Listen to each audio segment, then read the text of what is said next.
Laurent Barry revient dans la ferme où il vivait avec sa femme et ses enfants, à Lanneau, un hameau situé en pleine campagne, à 50 km de Dijon. Aujourd'hui, elle est à vendre. On faisait de l'élevage de volailles, de lapins. Là-bas, il y avait mon abattoir. Là, c'était juste une grange pour mettre le foin. Le 26 mars 2004, en rentrant chez lui, Laurent Barry retrouve sa femme Valérie assassinée. Elle a reçu 13 coups de couteau.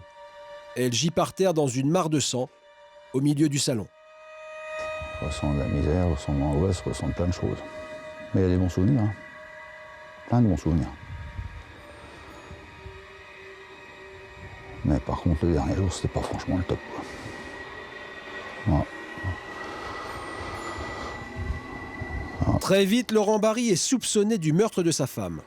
Incarcéré pendant 10 mois, il est relâché faute de preuves. Les gendarmes ne trouvent aucun indice matériel l'accablant. Son procès commence demain matin. Ce soir, il passe peut-être sa dernière soirée de liberté avec sa mère. On le vit très mal. Surtout quand on sait que, il n'a rien fait. Et déjà, il n'aurait pas pu, pendant 5 ans, garder ça pour lui. Non, il n'aurait pas pu vivre avec ça. C'était pas possible. Non. Tribunal de grande instance de Dijon. Laurent Barry comparé libre, il arrive entouré de ses enfants et de ses amis. Il retrouve ses 2 avocats, Maître Mindel et Maître de la Morinerie. À présent, il doit aller s'installer dans le box des accusés. Il risque 30 ans de prison.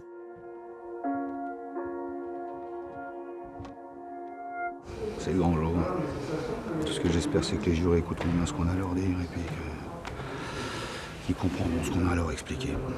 Comment vous sentez là aujourd'hui? Mal, très mal. La bouche sèche, je suis assez nerveux et voilà. Face à lui, dans la salle, la famille de sa femme.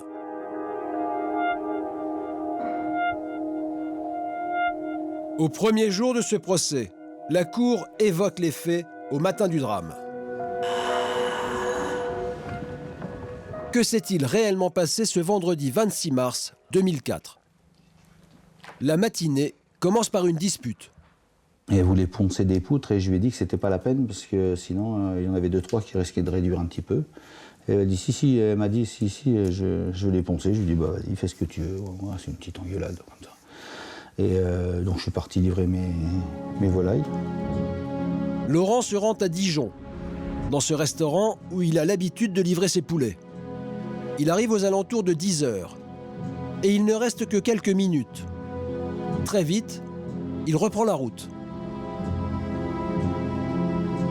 J'étais voir un copain qui tient un garage sur Chenauve, un peu plus loin, donc pour boire un café. Et puis quand je suis revenu, voilà, j'ai trouvé ma femme décédée chez moi. Valérie est allongée sur le sol, dans le salon. Elle a reçu 13 coups de couteau sur le cuir chevelu et sous le menton. Son crâne est enfoncé du côté gauche. Il est 11h35, Laurent Barry, paniqué, appelle les secours. Sur l'enregistrement diffusé à l'audience, on l'entend hurler, en état de choc. Vous savez, ça c'est une image qu'on m'en tirera jamais de la tête, ça. Ma femme, je la revois tout le temps. Tout le temps, je peux faire n'importe quoi, je la revois. Et on a beau dire ce qu'on veut sur moi, j'en ai rien à foutre.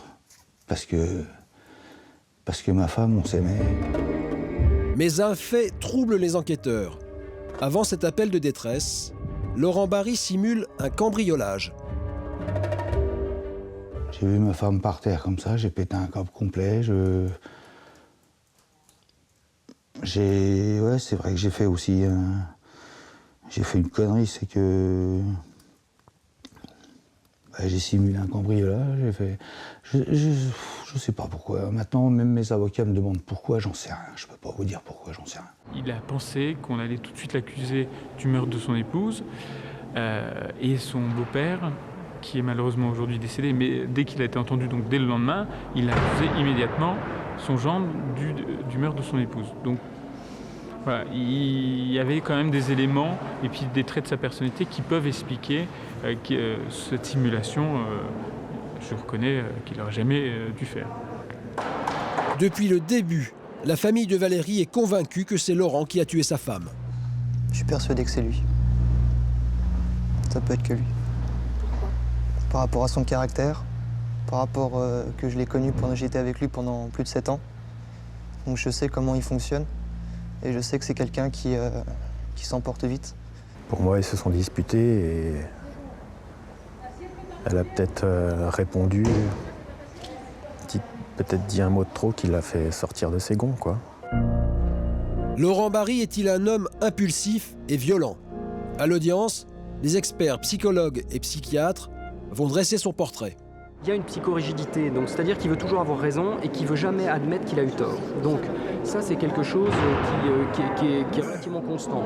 Je crois qu'aussi beaucoup de gens le disent, il est grande gueule, mais il a un côté extrêmement impulsif. Ce jour-là, il n'a pas admis qu'elle lui tienne tête. Et on voit, c'est parti dans une scène d'une extrême violence, avec des coups de couteau, et puis pour terminer, un immense choc à la tête, qui, les experts aussi nous le disent, a priori, elle tombe en coma immédiat et irréversible. Hein. Un coup à la tête, coma immédiat et irréversible. La première journée du procès se termine. Revenir sur les faits, c'est revivre le meurtre. La famille de Valérie craque. Pour l'accusé, lui aussi, les témoignages ont été éprouvants. Il y a certains trucs qui m'ont fait un peu mal au cœur, mais de toute façon, ça fait 5 ans et demi que ça me fait mal au cœur, donc c'est pas maintenant que ça va s'arrêter comme ça. Et puis autrement, je sais pas exactement. On verra ce qui va se passer demain. Je pense que demain sera un peu plus dur qu'aujourd'hui. Même si c'est quelqu'un qui parfois fait montre de grande gueule, c'est justement pour compenser, je dirais, les doutes qu'il peut avoir sur lui-même, mais c'est pas quelqu'un de violent, physiquement. Et puis en plus, on s'aperçoit que c'était quand même quelqu'un qui aimait énormément sa femme. Entre Laurent et Valérie, tout commence en 1995. À l'époque, il est brancardier, elle est aide-soignante dans cette clinique de la banlieue de Dijon. Ce qui m'a plu chez elle, c'est forcément qu'elle était belle, oui, forcément. Mais c'est qu'elle avait du caractère et on pouvait parler de plein de choses avec elle. 3 ans plus tard, ils se marient. Ils ont une petite fille, Laura. Valérie a déjà un fils, Thomas, né d'un premier mariage. Quant à Laurent, il a 2 enfants lui aussi, Kevin et Mylène. Très vite, la famille recomposée s'installe à la campagne. Laurent se lance dans une exploitation agricole, mais le rêve tourne très vite au cauchemar. Ça a été de pire en pire quand on est arrivé à l'anneau. Je pense par rapport peut-être problèmes financiers, je sais pas. Et c'était... Ouais, ils se disputaient beaucoup. Quand ils se disputaient, ça pouvait durer 2 mois, voire 3 mois. Et ils s'accrochaient pas un mot pendant 3 mois. L'été 2003, l'ambiance se dégrade de plus en plus. Le couple est en crise. Valérie travaille toujours à la clinique et fait 120 km par jour. La fatigue s'installe, les tensions s'accumulent. Je me rappelle un week-end, elle me téléphone, en pleurs. Elle me dit « Maman, est-ce que je peux t'amener les enfants ?» Je lui dis « Bien sûr ». Elle m'a dit « Laurent est parti et il veut divorcer ». J'ai une tête de cochon, mais ma femme, c'est ma femme. Mes enfants sont mes enfants. Donc oui, je suis parti de la maison pour aller dans la cour et dormir dans mon camion. Et puis en décembre, on a failli divorcer, décembre avant son décès. C'est vrai qu'à ce moment-là, elle en avait marre de tout, quoi.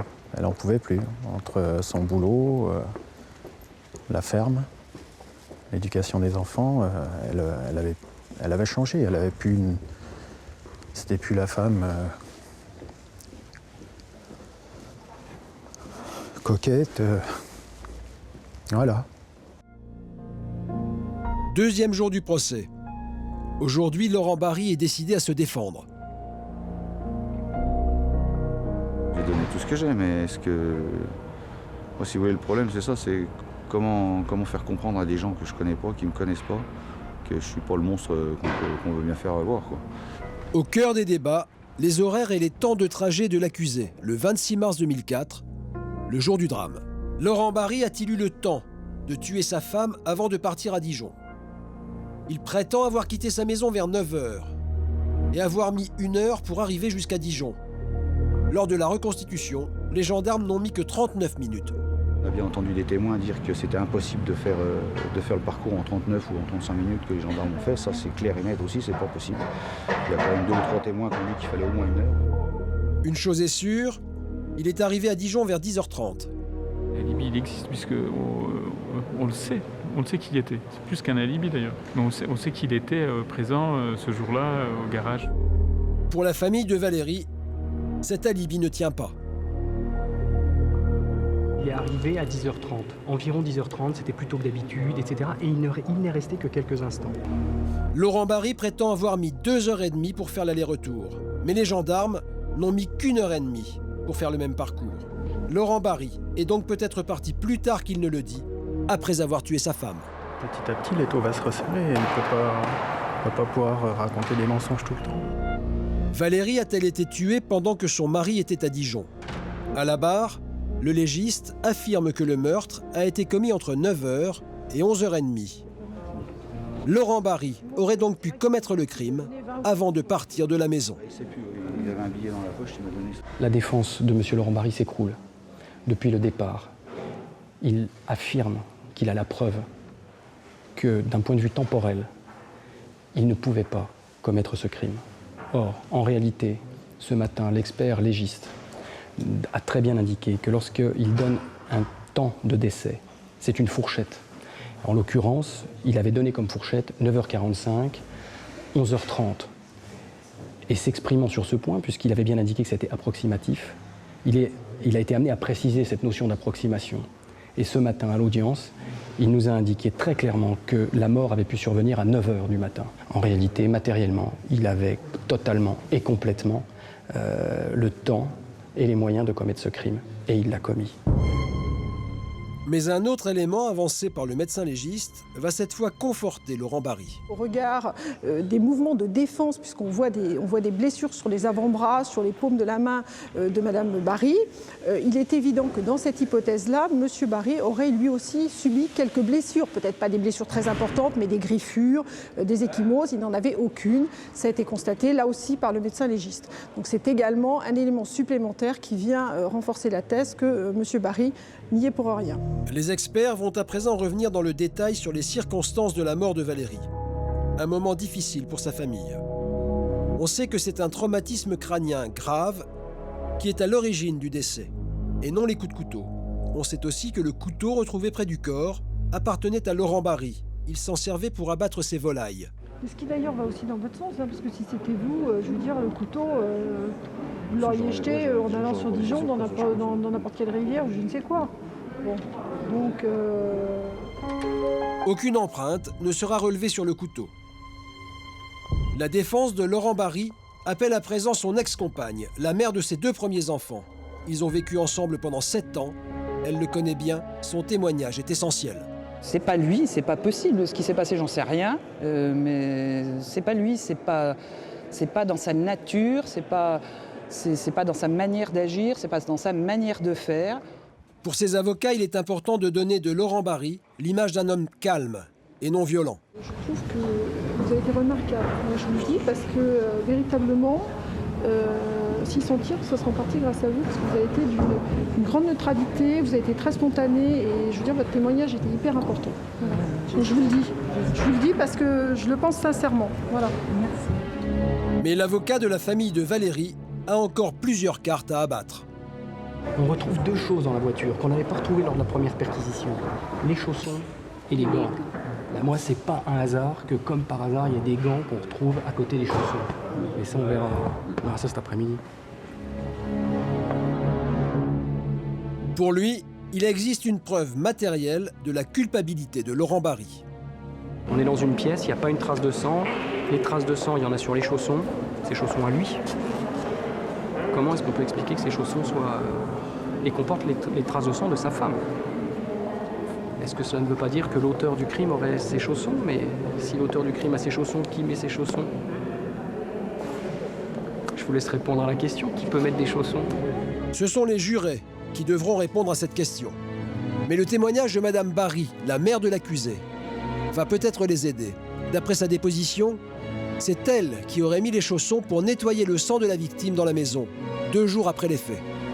Je me suis dit non, je ne peux pas nettoyer en botte, il faut que je mette autre chose. Et j'ai mis des chaussons et je ne me rappelle plus quels chaussons j'ai mis. Voilà. Au bout de 5 ans, on ne se rappelle pas spécialement de toutes les choses. Et puis d'un autre côté, il y a la mort qui ressurgit, ça fait très mal. Alors, qui a porté ces chaussons? Et pourquoi ont-ils été retrouvés dans la voiture de Laurent Barry? Les chaussons, c'est moi qui les ai mis dans la voiture, mais il faut savoir que ces chaussons-là, le jour même, n'étaient pas dans la voiture, c'était dans la maison. Et c'est quand je suis venu rechercher des affaires pour ma fille et moi-même, je les ai mis dans la voiture. Et ils ont été retrouvés donc 11 jours après dans la voiture. Si j'avais été l'auteur des faits, je pense que j'aurais été assez intelligent pour retirer les chaussons, alors que la gendarmerie m'avait appelé la veille pour me dire venez demain avec votre voiture. Je pense qu'il y a quand même un minimum. C'est tout Laurent Barry. Il adapte ses réponses, il peut dire dans la même phrase tout et son contraire, et ensuite il se fixe sur la réponse qui va dans le sens de sa défense. Donc, mais je crois que ça les jurés l'ont compris. On a bien vu l'histoire des chaussons ce matin avec la maman, c'est pareil, la maman fait exactement la même chose. Elle a toujours déclaré qu'elle n'avait pas mis de chaussons. Ensuite, elle a dit si j'ai mis des chaussons, peut-être, mais je m'en souviens pas. Et puis à la barre, elle est certaine qu'elle a mis des chaussons. Fin de la journée, après plus de 10 heures de débat et de témoignages. C'était plutôt chargé quand même, intense. Puis voilà, Chargé, puis beaucoup de discussions pour pas grand-chose. Pour les jurés, déjà là, je pense qu'ils ont fait leur... Ils ont leurs sentiments dessus, c'est certain. Ce que la famille de Valérie aimerait, c'est que Laurent Barry avoue le meurtre de sa femme. Donc de toute façon, il craquera jamais parce qu'il veut pas. Il veut pas parce que ça veut dire que aussi toute sa famille. Il veut pas admettre. Mais attendez, il est détruit auprès de sa famille. Il dit oui, je l'ai fait. Sa mère, bam, son père, tout le monde va.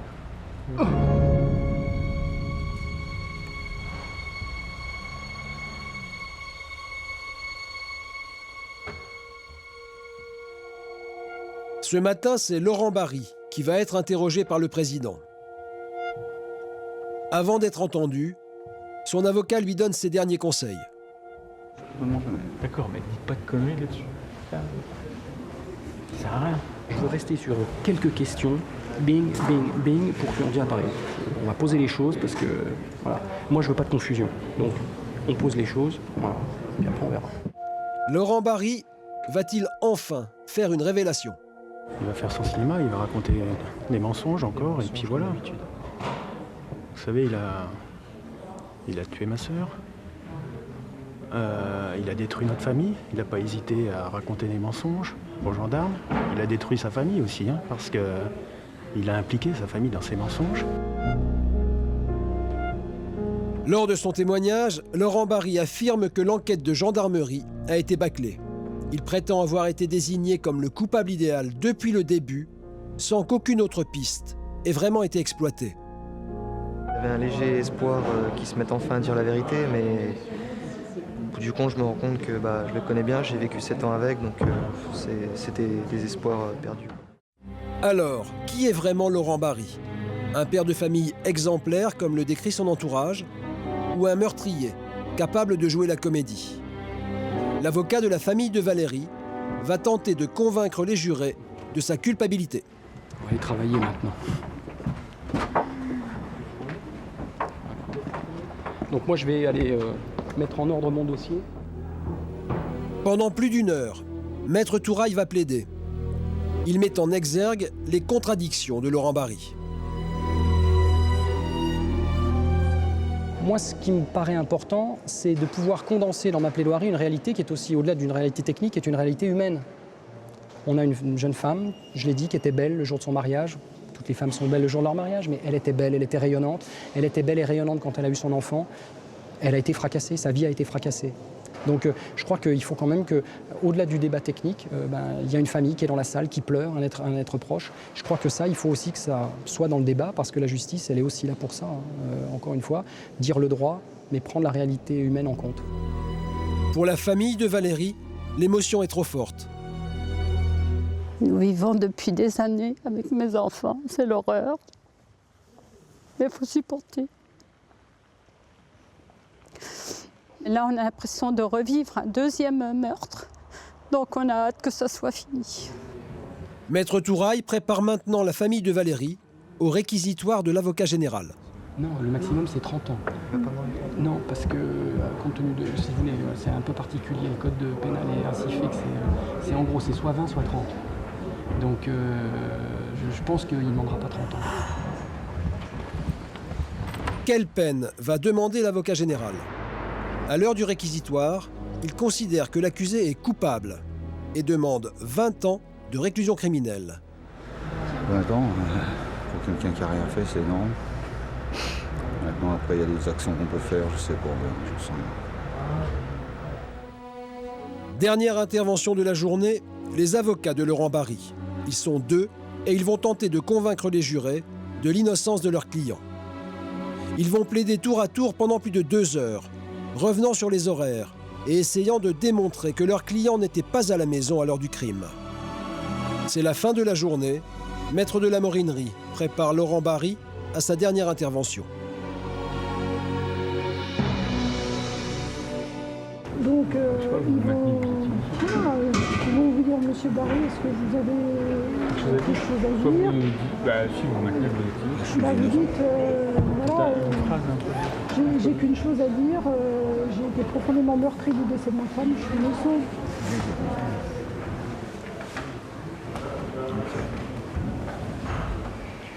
C'est tout. À l'issue de cette journée, Laurent Barry quitte le tribunal pour retrouver sa famille. Le verdict sera rendu demain. Il y a des éléments à charge et à décharge. On n'a pas la preuve formelle de la culpabilité de Laurent Barry. Et par contre, ce que je pense véritablement, c'est sur les éléments objectifs du dossier concret, ce sont des éléments à décharge. Donc oui, après, c'est le doute qui doit profiter à l'accusé. C'est peut-être la dernière soirée de liberté pour Laurent Barry.